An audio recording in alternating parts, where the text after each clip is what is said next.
తీసుకునే చర్యలకు బాధ్యులు అవుతారు. మేడ్చల్ జిల్లా గట్కేసర్ పిఎస్ ముందు గోరక్షాదళ్ బీజేవైఎం హిందుత్వ సంఘాలు నిరసన ధర్నా చేయడంతో తీవ్ర ఉద్రిక్తత నెలకొంది. ఒడిశా నుండి భారీ కంటైనర్లలో హైదరాబాద్ పాతబస్తీ బహదూర్పురా స్లాటర్ హౌస్కు గోవులను తరలిస్తున్నా పోలీసులు పట్టించుకోవడం లేదని సాధువులు, హిందుత్వ సంఘాలు పిఎస్ ముందు ధర్నా చేశాయి. ఆవులను వధశాలలకు తరలిస్తున్నా పోలీసులు పట్టించుకోవడం లేదని సాధువులు ఆరోపించారు. కంటైనర్లను ఆపేందుకు ప్రయత్నించిన గోరక్షాదళ్, బజరంగ దళ్ కార్యకర్తలను పోలీసు వాహనాలను ఢీకొట్టి వెళ్లిపోయినా చర్యలు తీసుకోకపోవడం దారుణమని బీజేవైఎం నాయకులు ఫిర్యాదు చేశారు.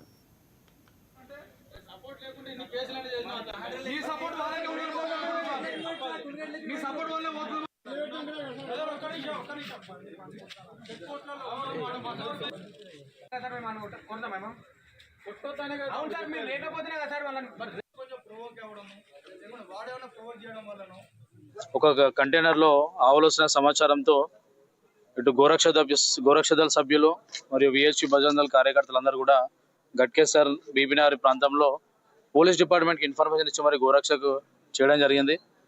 ఏదైతే వెహికల్ అయితే ఉందో ఎంఐఎం గూండాలతోని, ఎంఐఎం స్మగ్లర్లతోని వాళ్ళ సహకారంతో ఏదైతే ఈ వెహికల్ ప్రయాణిస్తుందో ఈరోజు పెద్ద ఎత్తున అక్కడ బీపీ నగర్, గట్కేసర్ టోల్ గేట్లు అన్ని కూడా గుద్దుకుంటూ పోలీస్ వెహికల్ కూడా వాళ్ళపైన దాడి చేసే ప్రయత్నం చేసుకుంటా ఇలా బహదూర్పుర స్లాటర్ చేరుకున్న సందర్భంగా వ్యక్తిగతంగా నేనైతే పొద్దున ఆటో రింగ్ రోడ్ పైన నేను ఆ వెహికల్ని ఆపే ప్రయత్నం చేస్తే నా మీద వెనక నుంచి వచ్చి ఒక పాసింగ్ వెహికల్ పెట్టి నా మీద నా కారుని గుద్ది నన్ను ఇబ్బంది పెట్టే పని చేశారు వాళ్ళు.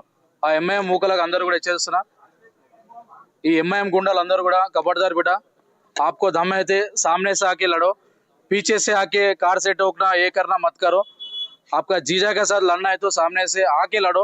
मैं वार्निंग दे रहा हूँ वो एमएलसी, कॉर्पोरेटर और एमआईएम भाइयों को, गोरक्षा के ऊपर, गोरक्षा कार्यकर्ता के ऊपर किसी के ऊपर भी हाथ लगाए तो भी हिंदू धर्म में काम करने वाले कोई गोरक्षा कार्यकर्ता होने दो, बजरंग दल कार्यकर्ता कोई भी चुप बैठने वाला नहीं है.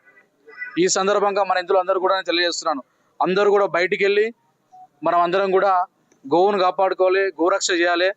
ఎవరైతే ఈ గో స్మగ్లర్లను వాళ్ళ మీద కేసు పెట్టాలని చెప్పి డిమాండ్ చేస్తూ ఈరోజు గట్కేసర్ పోలీస్ స్టేషన్ కి పెద్ద ఎత్తున కార్యకర్తలను తెలవడం జరిగింది. ఇక్కడ ఉన్న మా డిమాండ్స్ అన్ని కూడా స్థానిక సిఐ గారులకి అందరూ కూడా చెప్పడం జరిగింది.